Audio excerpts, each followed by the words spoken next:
আজকে আমরা এক্সপ্লেন করব 2014 সালে মুক্তি পাওয়া এথান হক অভিনীত টাইম টেবিল মুভি প্রিডেস্টিনেশন। এই কাহিনীটি এমন একজন এজেন্টের যে টাইম টেবিল করে পূর্বের ঘটে যাওয়া কিছু ঘটনা বদলানোর চেষ্টা করে। 1975 সালে একটি বোম ব্লাস্ট হয়েছিল নিউ ইয়র্কে। এই ব্লাস্টকে আটকানোর জন্য আমাদের গল্পের মূল চরিত্র এজেন্ট ডুকে 1992 থেকে পাঠানো হয় 1975-এ নিউ ইয়র্কে। সে নিউ ইয়র্কে একটি পাবলিক বিল্ডিং এর বেসমেন্টে প্রবেশ করে এবং সেখানে সে বোমটি পেয়ে যায়। কিন্তু বোমটি নষ্ট করার আগেই সিজেল বোম্বার তার উপর গুলি চালায়। তাদের মধ্যে গোলাগুলি চলতে থাকে আর সেই মুহূর্তেই বোমটি ফেটে যায়। এই দুর্ঘটনায় এজেন্টের পুরো গায়ে আগুন লেগে যায়।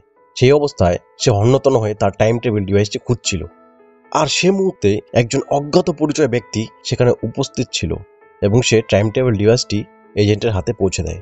এজেন্ট টাইম টেবিল করে 1992-তে তার এজেন্সিতে চলে আসে। এই মিশনটি বিফল হিসেবে গণ্য করা হয় কারণ এজেন্ট সিজেল বোম্বার কে সেটা চিনতে পারেনি। আগুনে পুড়ে যাওয়ার ফলে ডুয়ের চেহারা পুরোপুরি বদলে যায়, এমনকি তার গলা স্বরও বদলে যায়। সে পুরোপুরি সুস্থ হয়ে উঠলে তাকে শেষ মিশনের জন্য 1970 সালের নিউ ইয়র্কে পাঠানো হয় একজন বারটেন্ডার হিসেবে কাজ করবার জন্য। একদিন সন্ধ্যাবেলা সে বারে কাজ করার সময় আমরা দেখতে পারি জন নামের একজন ব্যক্তি বারে প্রবেশ করে। জন বারে প্রবেশ করতেই আমরা দেখতে পারি এজেন্ট তার ঘড়িতে সময় দেখলো। এর থেকে আমরা অনুমান করতে পারি এজেন্ট জনের জন্যই এখানে এসেছে। তাদের মধ্যে কথাবার্তা চলতে থাকে। জন জানায় সে দ্য আনম্যারিড মাদার নামে একটি ম্যাগাজিনের জন্য ট্রু স্টোরির উপর আর্টিকেল লেখে। এরপর এজেন্ট জনের ব্যাপারে জানতে চাইলে জন তার ব্যাপারে বলতে শুরু করে। জন বলে সে জন্ম থেকে ছেলে ছিল না, তার জন্ম হয়েছিল মেয়ে হয়ে। তাকে এক অজ্ঞাত পরিচয় ব্যক্তি অনাথ আশ্রমে রেখে আসে। সে অনাথ আশ্রমেই বাকিদের সাথে বড় হয়ে ওঠে। তখন তার নাম ছিল জেন। জেন বলে সে ক্লিভল্যান্ডের একটি অনাথ আশ্রমে বড় হয়ে ওঠে। তার শরীরে ছেলেদের হরমোন থাকায় সে ছোট থেকে খুব শক্তিশালী ছিল মেয়েদের তুলনায়। তার সাথে সে বুদ্ধিমানও ছিল। জেন বলে সে বড় হওয়ার পর রবার্টসন নামে একজন ভদ্রলোক তাকে স্পেস কর্প নামক এক অর্গানাইজেশনে কাজ করবার জন্য তাকে ট্রেনিংয়ে নিয়ে যায়। সেখানে সে সবকিছুতে খুব ভালো করছিল, কিন্তু যখন তার বডি চেক আপ হয় তখন তার শরীরে থাকা মেল হরমোনের ব্যাপারে জানতে পারে। এরপর সেই সংস্থা তাকে রিজেক্ট করে, কিন্তু তার শরীরে থাকা হরমোনের ব্যাপারে তাকে কিছু জানায় না, যদিও রবার্টসন তাকে এই বলে সান্ত্বনা দেয় যে ভবিষ্যতে সে তাকে কাজ দেবে। এরপর জন নানা রকম কাজ শুরু করে। সে মানুষের বাড়িতেও কাজ করতে থাকে। এরপর 1963-তে একদিন হঠাৎ সন্ধ্যাবেলা তার সাথে একটি ছেলে ধাক্কা লাগে। তাদের মধ্যে কথাবার্তা হয় এবং প্রথম কথাতেই তারা দুজন দুজনকে ভালোবেসে ফেলে। একদিন তারা পার্কে বসেছিল। হঠাৎ ছেলেটি সেখান থেকে আসছে বলে চলে যায়। তারপর সে আর কোনোদিন ফিরে আসেনি। এর কিছুদিন পর রবার্টসন জেনকে নিতে আসে কাজের জন্য, কিন্তু তার মেডিকেল চেক আপের পর জানতে পারে সে প্রেগনেন্ট। এবারও তাকে সেখান থেকে হতাশা নিয়ে ফিরতে হয়। হসপিটালে সে একটি মেয়ে জন্ম দেয়। ডাক্তার তাকে জানায় আপনাকে কেউ কিছু বলেনি কখন আপনার শরীরে থাকা হরমোনের ব্যাপারে? ডাক্তার জানায় আপনার শরীরে মেল এবং ফিমেল দুই হরমোনই ছিল, কিন্তু অপারেশনের সময় রক্তপাত হওয়ায় আপনাকে বাঁচাবার জন্য আপনার শরীর থেকে ফিমেল হরমোন বাদ দিতে বাধ্য হয়েছে। এখন আপনি একজন পুরুষ এবং আরেকটি অপারেশন করলেই আপনি সম্পূর্ণ পুরুষ হিসাবে পরিণত হবেন। এরপর যেহেতু তার নিজের নাম পরিবর্তন হবে, অর্থাৎ জেন থেকে জন হবে, তাই সে তার নাম বাঁচিয়ে রাখার জন্য তার মেয়ের নাম জেন রাখে। কিন্তু পরদিন তার বাচ্চা মেয়েটিও চুরি হয়ে যায়। একথা শুনে সে হতাশ হয় এবং ভেঙে পড়ে। এরপর সে আস্তে আস্তে ছেলে হওয়ার অভ্যাস চেষ্টা করে।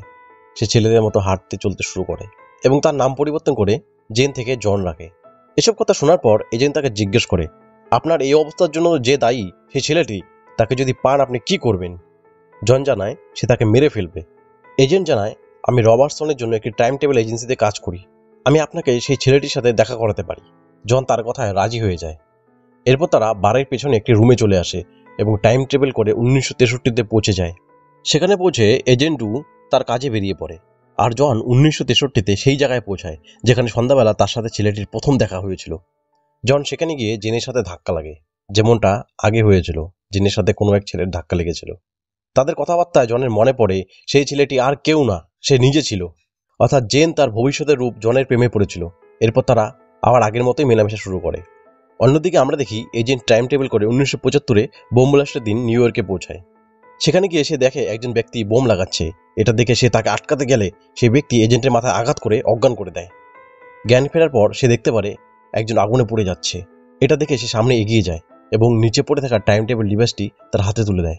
এজেন্ট অনুভব করে আগুনে পড়ে যাওয়া ব্যক্তি সে নিজেই ছিল, আর তার যখন আগুন লেগেছিল তখন সে নিজেই নিজের হেল্প করেছিল 1992-এ পৌঁছে যাওয়ার জন্য। এরপর এজেন্ট আরও একবার টাইম ট্রাভেল করে, আর এবার সে হসপিটালে গিয়ে জেনের মেয়ে চুরি করে 1945-এ সেই অনাথ আশ্রমে রেখে আসে যেখানে জেন বড় হয়েছিল। আমরা বুঝতে পারি জেন, জন আর বেবি জেন তিনজন একই মানুষ। এটি একটি প্রিডেস্টিনেশন প্যারাডক্স। এর মানে পূর্বে যা ঘটেছে সেগুলো আবার ঘটতে থাকবে সাইকেলের মতো। আমরা এজেন্টকে রেকর্ড করতে শুনি বারবার টাইম টেবিল করলে মানুষের মানসিক ভারসাম্য নষ্ট হতে থাকে, আর তার সাথেও আস্তে আস্তে তাই হচ্ছে। এরপর এজেন্ট টাইম টেবিল করে 1963-তে সেই পার্কের সামনে চলে আসে যেখানে জেন আর জন বসেছিল। সে এসব দূর থেকে দেখছিল। এরপর সে জনকে ডাকে এবং এখান থেকে চলে যেতে বলে। জন জেনকে ছাড়তে রাজি হয় না। সে বলে, আমি ওকে ভালোবাসি, আমি ওকে ছাড়তে পারবো না, ও জীবনে অনেক কষ্ট সহ্য করেছে। এজেন্ট এবার বলে, ওকে আমিও খুব ভালোবাসি, কিন্তু এগুলি পূর্ব নির্ধারিত, এগুলো পরিবর্তন করা যাবে না। তুমি হয়তো এতক্ষণে বুঝে গেছো আমি জন, মানে আমি তোমার ভবিষ্যতের রূপ। বোম ব্লাস্টে আমার চেহারা বদলে গেছে, এমনকি আমার গলার আওয়াজও। এসব শুনে ইয়ং জন খুবই অবাক হয়ে যায়। তার অতীতের রূপ একজন মেয়ে আর ভবিষ্যতের রূপ এমন একজন লোক যার সাথে তার চেহারা কোনো মিল নেই। এরপর তারা 1985-তে টেম্পোরাল ব্যুরোতে চলে আসে। এখানে এসে এজেন্ট অর্থাৎ ওল্ড জন রিটায়ার করে আর তার জায়গায় ইয়ং জন জয়েন করে। এজেন্ট ওল্ড জন ডু আফসোস করে যে সে সিজেল বোম্বারকে ধরতে পারেনি, কিন্তু সে দেখে রবার্টসন সিজেল বোম্বারের প্রশংসা করছে। রবার্টসন বলে সিজেল বোম্বারের জন্যই এই সংস্থা এত উন্নতি করেছে। রিটায়ার করে 1975-এ যাওয়ার আগে রবার্টসন জন ডুয়ের হাতে একটি এনভেলপ দিয়ে বলে 1975-এ যাওয়ার পর তোমার টাইম মেশিনটি ডিকমিশন হয়ে যাবে। সে 1975-এ চলে এসে দেখে তার মেশিন ডিকমিশন হচ্ছে না, এরর দেখাচ্ছে। সে এনভেলপ খুলে দেখে সেখানে সিজেল বোম্বারের কিছু জিনিস পারচেসের অ্যাড্রেস রয়েছে। সেই অ্যাড্রেসে যাওয়ার পর সে সিজেল বোম্বারের মুখোমুখি হয়। আর এটা আর কেউ নয়, সে নিজে, তার ভবিষ্যতের রূপ। অতিরিক্ত টাইম টেবিল করার জন্য সে মানসিক ভারসাম্য হারিয়ে ফেলেছে। তাদের মধ্যে কথাবার্তা হয়। সিজেল বোম্বার বলে, তুমি যদি আমাকে মেরে ফেলো তাহলে এই লুপ বারবার চলবে, তুমি আমার মতো হয়ে যাবে। জন বলে সে সিজেল বোম্বারের মতো কোনোদিন হবে না। এই বলে সে বোম্বারকে মেরে ফেলে।